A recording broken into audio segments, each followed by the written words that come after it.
എല്ലാവർക്കും നമസ്കാരം. Q7 മോഡലിലേക്ക് വീഡിയോയുടെ അത്തം 10 വിശേഷത്തിലേക്ക് ഏവർക്കും സ്വാഗതം. നമ്മൾ ഇന്ന് ഒരു പുതിയ വിഭവമായിട്ടാണ് നിങ്ങളുടെ മുമ്പിലേക്ക് വന്നിരിക്കുന്നത്. അത് നാടൻ രുചിയോടെയുള്ള ഒരു സാമ്പാറാണ് ഞാൻ നിങ്ങൾക്ക് ഉണ്ടാക്കുന്നത്. എല്ലാത്തിൽ നിന്നും വ്യത്യസ്തമായിട്ടുള്ള ഒരു രീതിയിലുള്ള സാമ്പാറാണ് ഉണ്ടാക്കുന്നത്. അപ്പോൾ ചിലവരൊക്കെ ഉണ്ടാക്കി കാണാം, പഴയ ആൾക്കാരൊക്കെ എങ്ങനെ ഉണ്ടാക്കാറുള്ളൂ. അപ്പോൾ ഈ പ്രാവശ്യം നമുക്ക് സ്പെഷ്യൽ ആയിരിക്കട്ടെ എന്ന് വിചാരിച്ചു കേട്ടോ. അപ്പൊ നമ്മൾ ആദ്യം ഇച്ചിരി വെളിച്ചെണ്ണ ഒഴിക്കുന്നു. ആവശ്യത്തിനനുസരിച്ച് ഒഴിക്കുക കേട്ടോ.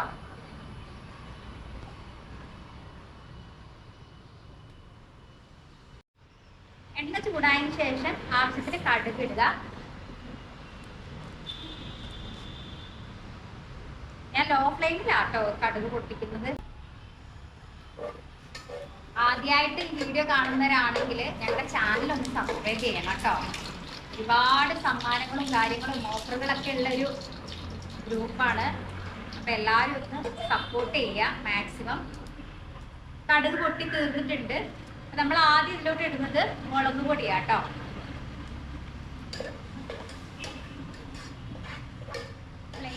ലോ ഫ്ലെയിമിൽ വെച്ചിട്ടാണ്. അതിന് ശേഷം ഇച്ചിരി മല്ലിപ്പൊടി,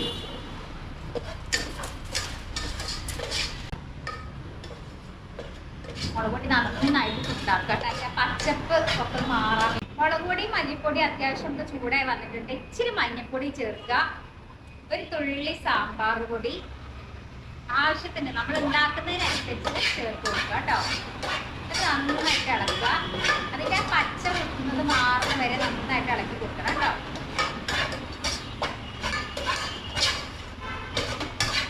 ഞാനിപ്പോൾ കായപ്പൊടിയാണ് നമ്മൾ സാമ്പാറിന് ഉപയോഗിക്കുന്നത്. അപ്പൊ അതുകൊണ്ട് തന്നെ ഈ മസാലയുടെ കൂടെ ഞാൻ ഈ കായപ്പൊടിയും ചേർത്ത് കൊടുക്കണം കേട്ടോ.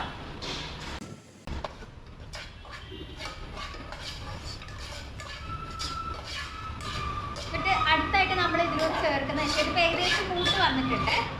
നമ്മളെ വെണ്ടയ്ക്കയും തക്കാളി ആദ്യം ഒന്ന് വാട്ടി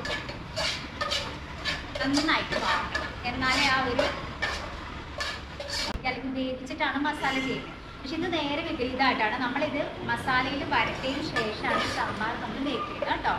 അപ്പൊ നമുക്ക് തക്കാളിയും വെണ്ടയ്ക്കയും ചേർത്ത് കേട്ടോ.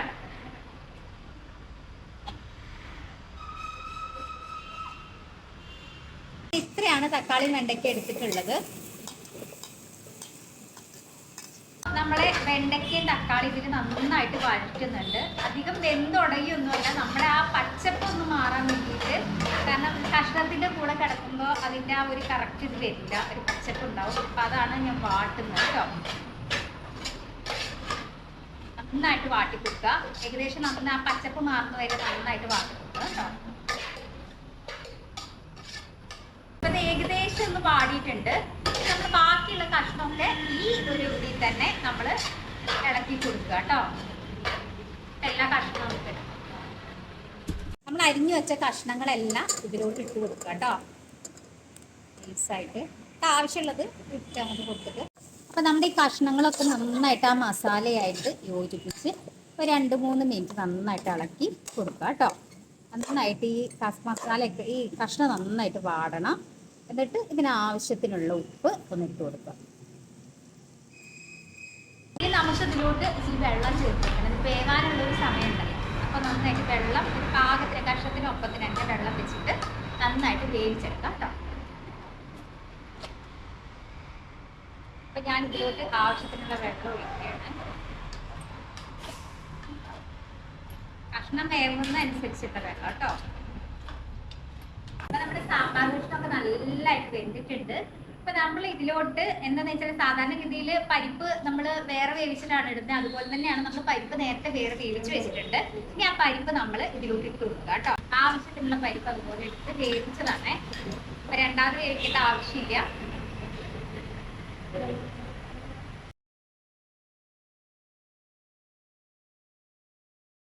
നന്നായിട്ട് വേകാൻ വേണ്ടി വെച്ചേക്കാണേ. അപ്പൊ എല്ലാരും ഇടവേള സമയത്തേ കമന്റ് ബോക്സിൽ പോയിട്ടൊന്ന് കമന്റ് ചെയ്തേക്കണേ. സമ്മാനം വേണ്ടേ? അപ്പൊ എല്ലാരും കമന്റ് ചെയ്തു.